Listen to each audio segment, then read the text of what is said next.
तो कैसे हो प्यारे बच्चों, क्या हाल चाल। तो पिछले वीडियो में हम मैटर का केमिकल क्लासिफिकेशन है वो कंप्लीट कर चुके हैं और आज हम उससे आगे कंटिन्यू करते हैं। तो देखिएगा, मैटर क्लासीफाई करने के बाद अगली जो हेडिंग है वो हम पढ़ने जा रहे हैं properties and measurement. Properties and measurements of matter, इन दोनों चीज़ों को आज हम पढ़ने जा रहे हैं कि किसी भी मैटर की प्रॉपर्टीज क्या होती हैं, कौन कौन सी होती हैं, और उस मैटर को मेजर हम कैसे करते हैं, कैसे कैसे तरीके हम अपनाते हैं जिससे उस मैटर को मेजर किया जा सके। तो दो पार्ट्स में डिवाइड कर लेते हैं, पहले हम प्रॉपर्टीज पढ़ेंगे फिर हम मेजरमेंट पढ़ेंगे। तो किसी भी मैटर की जो प्रॉपर्टीज हैं वो दो तरह की होती हैं। सबसे पहली प्रॉपर्टीज होती हैं वो होती हैं फिजिकल प्रॉपर्टीज, और दूसरी टाइप की जो प्रॉपर्टीज होती हैं वो होती हैं केमिकल प्रॉपर्टीज। तो सबसे पहले हम देखते हैं फिजिकल प्रॉपर्टीज क्या होती हैं। तो देखिएगा, physical property is nothing but, जैसे देखिएगा मैं इस बोर्ड का कहूँ तो इसकी फिजिकल अपीयरेंस कैसी है। आप इसकी फिजिकल प्रॉपर्टी अगर एक्सप्लेन करने को कहा जाए आपको, तो आप इस बोर्ड की फिजिकल प्रॉपर्टी क्या बताओगे कि सर ये लकड़ी से बना हुआ बोर्ड है, इसके फ्रंट पे वाइट कलर का जो प्लाई है वो लगा हुआ है और ये एक वाइट कलर का प्लाई बोर्ड है।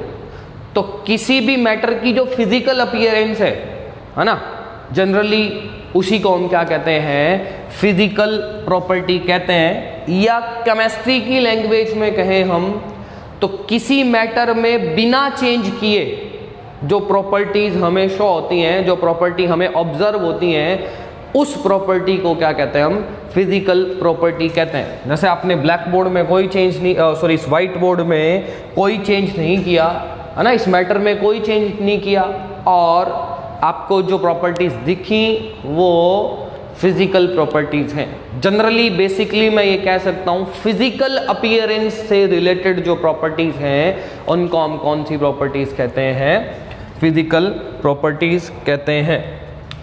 तो फिजिकल प्रॉपर्टीज को अगर आपको डिफाइन करना हो, फिजिकल प्रॉपर्टीज को अगर आप डिफाइन करना हो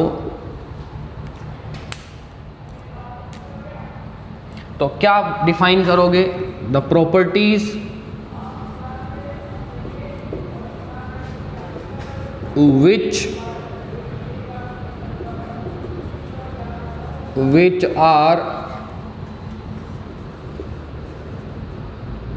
which are observed without making any change in matter। आप मैटर में बिना किसी चेंज किए जो प्रॉपर्टीज ऑब्जर्व करते हो, that properties are known as physical properties. And physical properties are used to explain the matter. Physical properties हैं generally उस मैटर को एक्सप्लेन करने के लिए यूज की जाती हैं, या आप कह सकते हो physical properties are used to describe that matter, कि वो कैसा दिखता है ना। जैसे आपको कहा कि व्हाइट बोर्ड कैसा दिखता है, तो आप उसको डिस्क्राइब कर दोगे on the basis of the physical properties. Example की बात कर लें कि फिजिकल प्रॉपर्टी के एग्जाम्पल कौन कौन से हैं। जैसे आप बात कर लोगे ऑर्डर है ना, जो ऑर्डर है, फ्रेगरेंस है, स्मेल है ना। जैसे फ्रेगरेंस है या ऑर्डर है तो आप सिर्फ स्मेल करके बता सकते हो कि उसकी ऑर्डर कैसी है ना, तो आप फिजिकली बता सकते हो। जैसे है टेक्सचर, कि उसका टेक्सचर कैसा है ना। जैसे आप बता सकते हो कलर कैसा है। इस तरह ये क्या होती हैं, फिजिकल प्रॉपर्टीज होती हैं जिनको आप फिजिकली वो जैसा अपीयर हो रहा है आप वैसा बता सकते हो।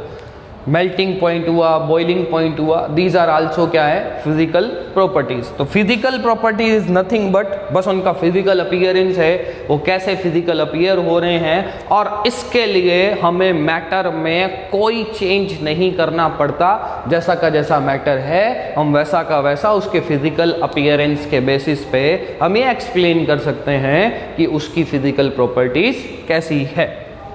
तो ये थी फिजिकल प्रॉपर्टीज। फिर हम बात करते हैं केमिकल प्रॉपर्टीज की।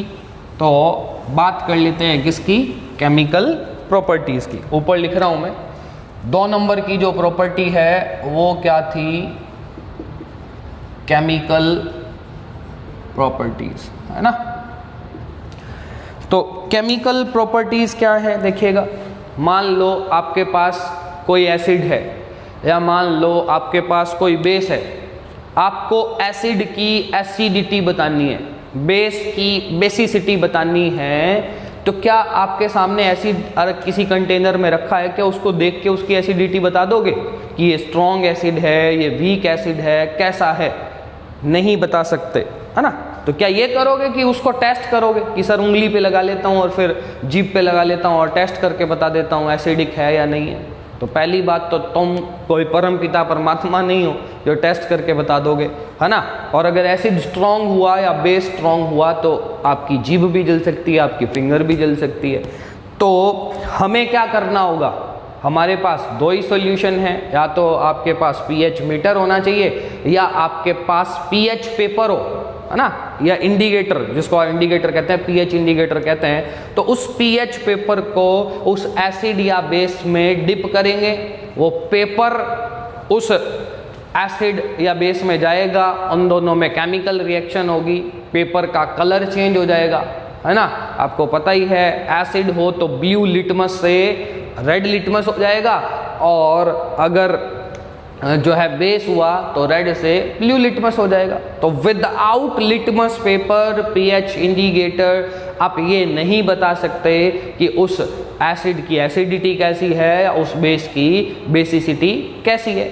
या फिर आपको बताना हो तो आप न्यूट्रलाइजेशन रिएक्शन का भी सहारा ले सकते हैं। 10th क्लास में पढ़ा था न्यूट्रलाइजेशन रिएक्शन की, एसिड और बेस आपस में रिएक्शन करके क्या बनाते हैं, साल्ट बनाते हैं। तो साल्ट जैसा बनेगा, साल्ट अगर एसिडिक टाइप का बनेगा तो मतलब स्ट्रॉन्ग एसिड था, साल्ट अगर बेसिक टाइप का बनेगा मतलब स्ट्रॉन्ग बेस था। तो आप न्यूट्रलाइजेशन का भी सहारा ले सकते हो। तो सीधी सीधी हमें ये बात समझ में आती है कि हमें जो केमिकल प्रॉपर्टीज हैं उनके लिए मैटर में कुछ ना कुछ केमिकल चेंज करना पड़ता है। केमिकल रिएक्शन से हमें पता चलेगा कि उस जो है मैटर की केमिकल प्रॉपर्टी है वो क्या है। तो हम बेसिक फिजिकल अपीयरेंस से केमिकल प्रॉपर्टीज एक्सप्लेन या डिस्क्राइब नहीं कर सकते। तो केमिकल प्रॉपर्टीज की डेफिनेशन लिखनी हो तो क्या लिखेंगे हम, द प्रॉपर्टीज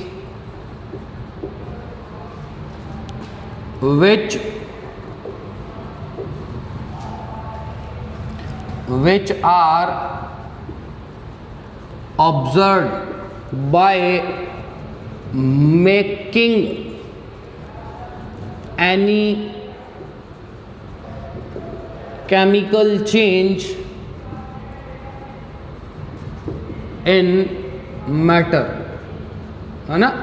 कोई भी आपको केमिकल चेंज करना होगा और उस चेंज के साथ जो आप जो प्रॉपर्टीज़ हैं जिनको आप ऑब्जर्व कर पाते हो, उन प्रॉपर्टीज़ को हम क्या कहेंगे, केमिकल प्रॉपर्टीज़ कह देंगे।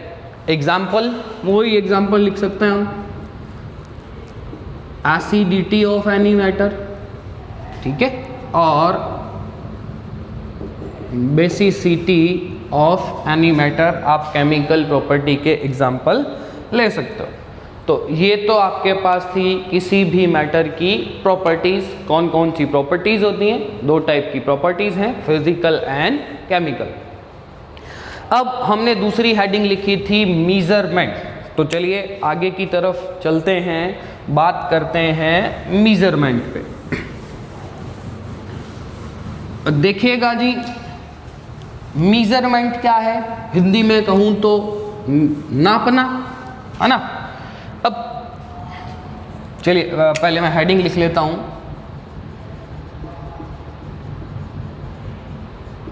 क्या पढ़ना है हमें, मीजरमेंट हमें पढ़ना है। क्या पढ़ना है हमें, मीजरमेंट पढ़ना है।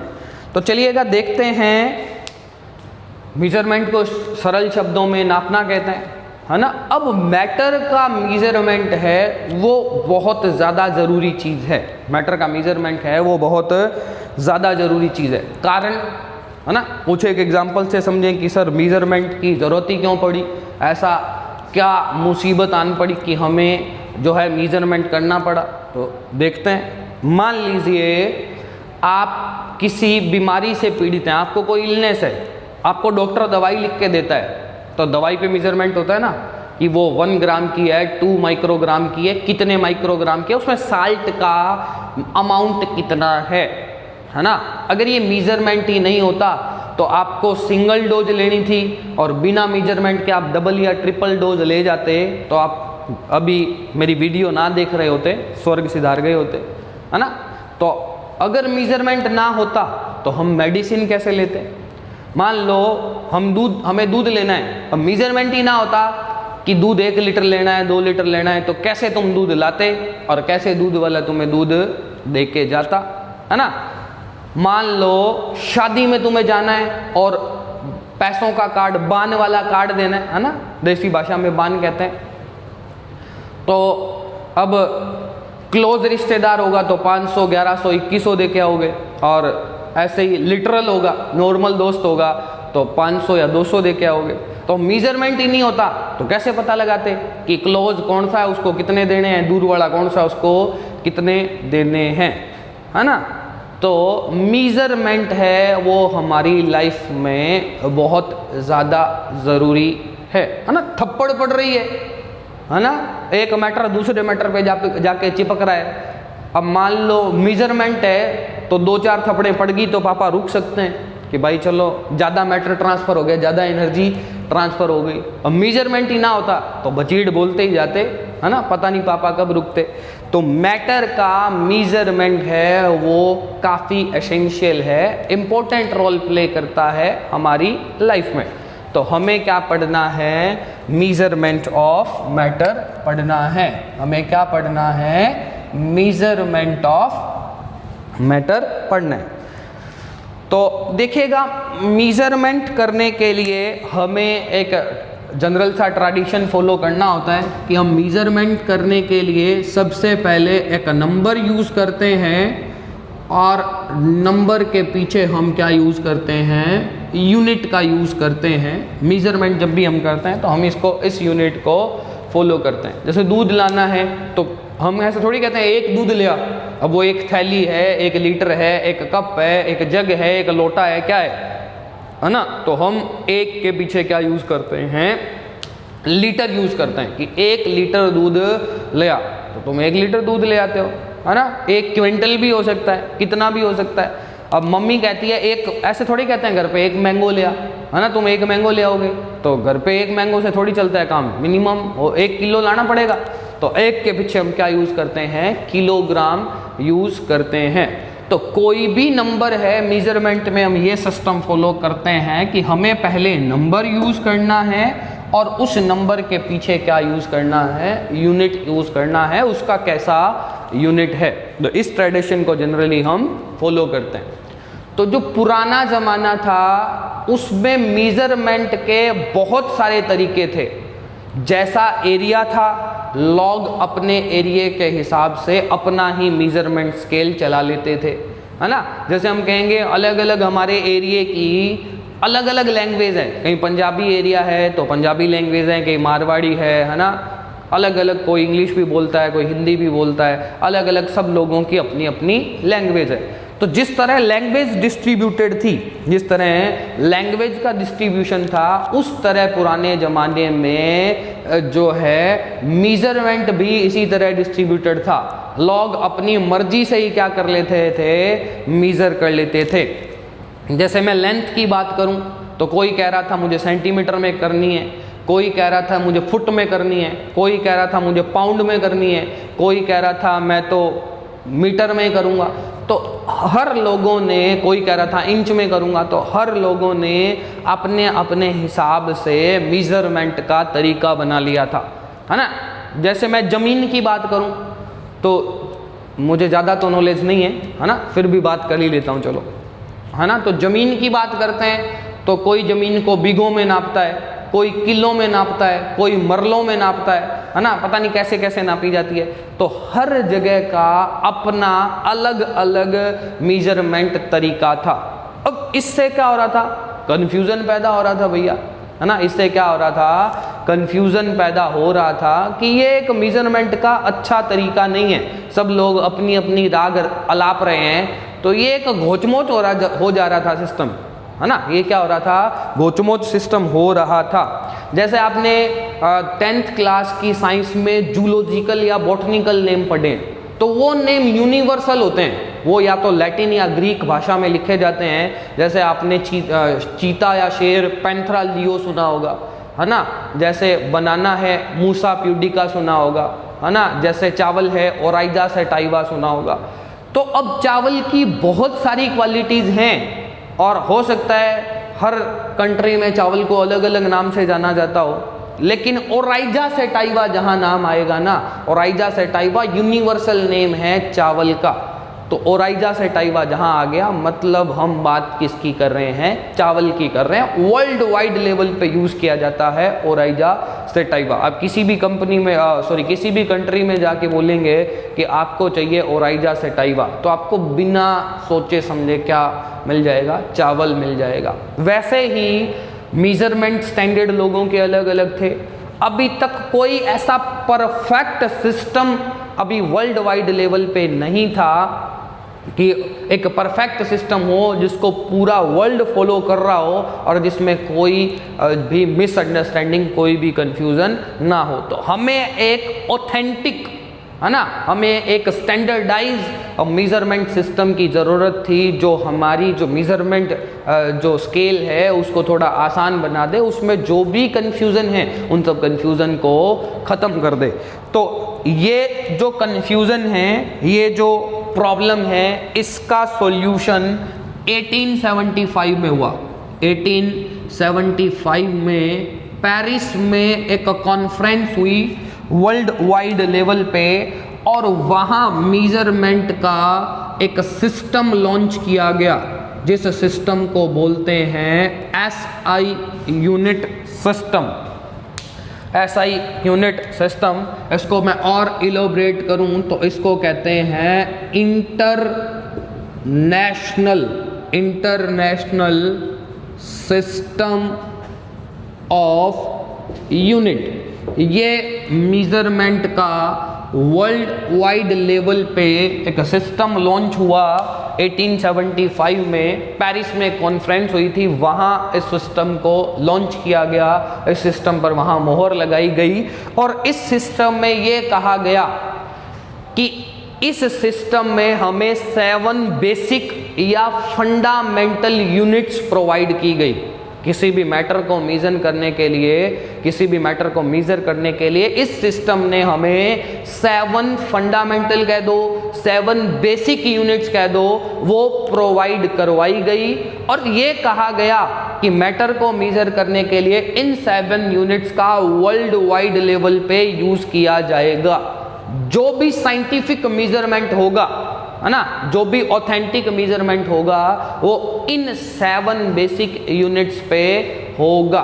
तो उन 7 बेसिक यूनिट्स को हम अभी देखेंगे कि कौन कौन सी वो 7 बेसिक यूनिट्स थी जो इस SI सिस्टम में दी गई। तो ये SI सिस्टम एक ऑथेंटिक था, एक साइंटिफिक मेजरमेंट सिस्टम था जो पूरे वर्ल्ड वाइड लेवल पे यूज किया जाता है। इसमें हमें 7 बेसिक जो मेजरमेंट यूनिट्स हैं वो दी गई, और बाकी कोई भी मेजरमेंट था वो इन 7 यूनिट से डेराइव हो जा रहा था। तो इस सिस्टम ने मेजरमेंट की सारी प्रॉब्लम्स हैं उनको ख़त्म या उनको सॉल्व कर दिया था। तो अभी आपके सामने एक टेबल दिखाई देगी, उस टेबल में हम उन 7 बेसिक यूनिट्स की बात करेंगे जो इस एसआई यूनिट सिस्टम में दी गई थी।